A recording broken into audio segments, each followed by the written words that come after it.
at tagapagligtas ng iyong buhay. Hindi ko naunawaan yun. Hindi ko naunawaan.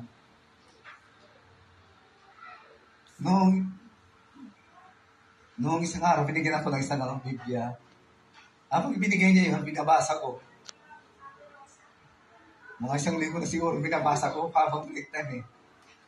Unti-unti nangungusap, hindi ko alam, unti-unti nangungusap ang Diyos sa buhay ko.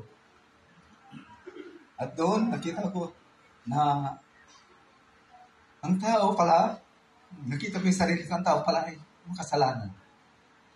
Sino ba niniwala na lahat tayo makasalanan? Lahat po tayo. Kaya minsan, di natin makita ang Diyos eh. Dahil sa kasalanan. Sa aking pagbabasa na unti-unti.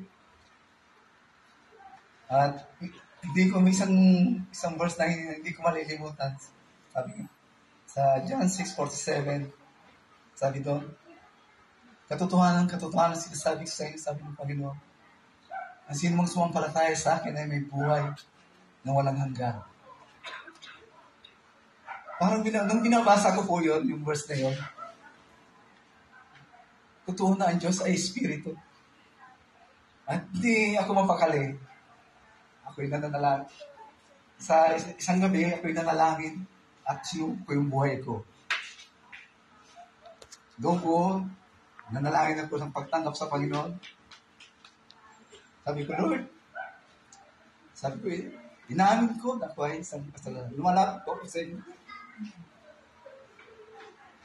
At kayo ako'y naniniwala na kayo ay namatay sa krus upang pabayaran yung aking kasalanan. At doon, at pagmula po ngayon, tinatanggap po kayo bilang aking Panginoon at tagapagligtas ng aking buhay. Alam niyo po, may naramdaman ako na kakaiba. Para kung yung dinadala kong bigat, aking dalis ng Diyos yun.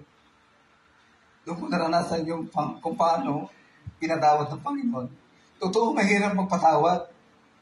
Mahirap. Lalo pag mas malalim, sakit. Mahirap po. Pero walang imposible sa Diyos. Nung naramdaman ko yung pagyakap ng Diyos, nakita ko ang Panginoon na ang Diyos ay banal.